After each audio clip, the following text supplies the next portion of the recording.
Hi guys, this short rant that'll get me branded, I'm quite sure, as some sort of redneck racist pig, goes out to anyone, and I'm included in this gang, or at least I was until recently, anyone planning to move to Latin America for whatever reason. My reason for moving to Latin America was some idea that you would have a better chance of surviving the oncoming end times, the collapse of the U.S. economy and the rising police state, and but I don't care what your reason is. This is going out to anyone who has any dream of moving to Latin America. I don't care whether it's Mexico or Tierra del Fuego or anywhere in between. My spot was actually Peru, is where I ended up buying my property and building a house. Fortunately, I only sunk $13,000 into it, into this madcap dream. I'm only down between 12 and 13 grand, although a lot of gringos are in it a hell of a lot deeper than me, kicking themselves a lot harder than I'm kicking myself. Guys, do as I say and not as I do. Take the advice that you will find in your research over and over and over and over again from people who have been down there and done that and learned the hard way, whether it's Panama, Costa Rica, Ecuador, Peru, wherever it is down there. Rent for 1 year. Find your little community. Wherever you think paradise awaits you. Wherever you're moving from in the U.S. or Europe or Canada, wherever you're moving to, find your little piece of paradise that you think you're going to be happy for the rest of your life, and rent and live there for 1 solid year before plunking 1 penny down on buying a piece of land and building a house. How many people have tried to give me this advice, and I, like you, just refuse to listen to it. And this advice applies to everybody in the world except me. So here's one more tale of some dumb gringo who went down there, thinking he was going to create for himself a new life in Latin America. Guys, just rent for a year and make sure this is what you want to do with your life, and excuse this blanket statement, which has nothing to do with prejudice against Latin American people. I hear that people who have moved to small villages in England suffer from the same problem. At least they have the English language. Number one is the Spanish, is the Spanish language barrier. I'm okay in Spanish. I have actually lived in Latin America for 6 years, if you add it all up. I've been traveling down there for half my life. I've been traveling down there half my life. I've actually lived in Latin America altogether for 6 years. I have a full year of university level Spanish, which I made A's in. I've taken these intensive Spanish courses several times. I can do a real estate contract in Spanish. I can build a house in Spanish. What I cannot do in Spanish, and will never be able to do in Spanish, is sit around and jaw with people. Is sit around and make friends with people in Spanish. I will never have the ability, I would never be able to get up on this rock in Spanish and tell you what I'm trying to tell you.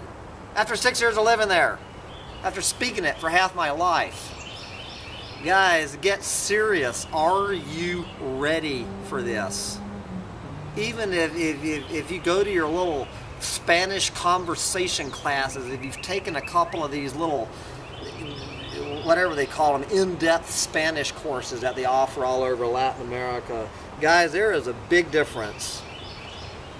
And then hanging out over a cup of coffee and living somewhere and trying to be part of a community. It's hell. It's hell. Make no mistake about this.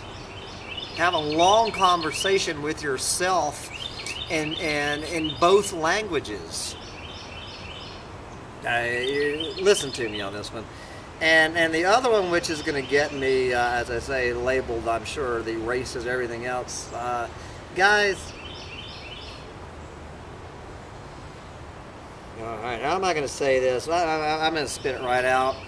I don't care how much you think that you're going to go down there, whether you're part of one of these gringo communities, you know, or completely out in the woods like I was, you know, completely isolated with no English language. Whichever tack you take, if you think on any level you are ever going to be accepted into the community where you're moving, that you're just going to go down there and blend in, get that fantasy out of your head. Maybe if you marry somebody down there, you know, if you find a wife or a husband who's part of the community, you'll have a little bit of an in. But even then, but especially if you don't marry somebody, you are never going to be part of any community. You are a gringo. You are money. The only reason that any of these people from the Rio Grande River all the way down want to see you coming is they want to separate you from your money. And you cannot blame these people. Okay? Don't kid yourself for one damn minute. Now you're gonna have some friends, and the people working on your land, the people building your house for $11 a day, which is what I was paying to have my house built in Peru. $11 for an 8-hour day. They're going to be real friendly. They're going to be the greatest guys in the world as long as you're pulling out $11 a day. All right? But when the house is done, the trees are planted, those guys are going to disappear out of your life. And there's many forms of thievery in Latin America. You know, it's there's the outright thieves. And in 3 years of living in Costa Rica, I was robbed 22 times. 22 times in Costa Rica. Now, in over a year in Ecuador, I've never been robbed one time. In Peru, over a year in Peru, I've only been robbed one time. But there's many sorts of thieves in Latin America. There's the direct kicking in your door thief and stealing all your stuff or breaking into your car. And then you've got the immigration department thieves. This is particularly more and more of a problem in Ecuador, where every year these immigration fees and requirements get more and more and more onerous, where gringos are just saying screw you and just leaving Ecuador. Peru is much, much better on the immigration, which is part of the reason I chose Peru over Ecuador. There's that kind of thief. There's just getting there's two pricing systems, and don't let anybody tell you any different. There is one price for the locals and one price for the gringos. In every community in Latin America. Now it still happens that the gringo price, particularly the farther out you get from the gringo communities, is still, you can still get unbelievable bargains. And I paid, for my 3 acres of gorgeous land in Peru, I paid $3,800 for 3 absolute gorgeous acres, and then got about $9,000 into the house. before I hit the wall. I lasted, not my last time, it was 6 months, you know, until my visa expired. 6 months that I survived, but I was ready to go after about 4.5. You know, when I figured this out. But guys, it ain't gonna happen. You are never going to be accepted. You are always going to be the gringo, and the gringo means the person with the money. And if they don't rob you outright, they rob you through their charm and smiles. They want your money. They don't want your damn friendship.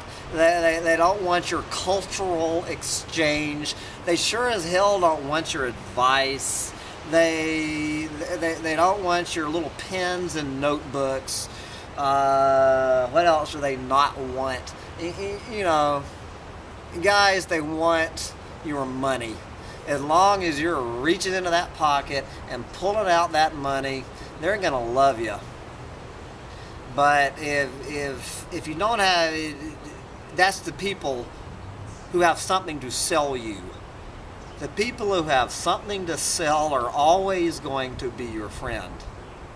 If they have nothing to sell you, they don't give a damn about you on any level, unless they're the tiny minority who are just going to rip you off outright.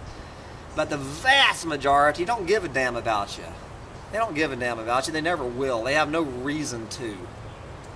Okay? And so as the people who have something to sell you are going to be your friends.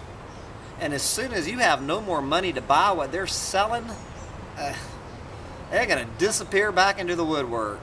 And you are just going to be one more gringo that means nothing to them, except a referral to the next gringo who comes into town. I think I've made my point clear. As Lindsay Williams would say, I beg of you, rent for 1 solid year.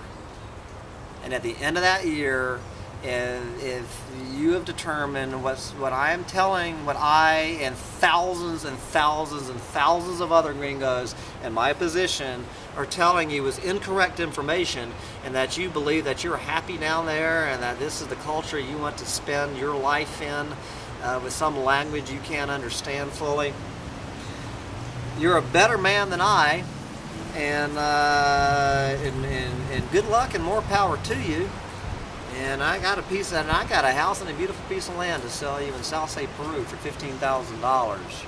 You can pick up where I left off before heading back to Texas with my tail between my legs. And I think I've made my point. So I'll shut up now. Hasta luego, amigos.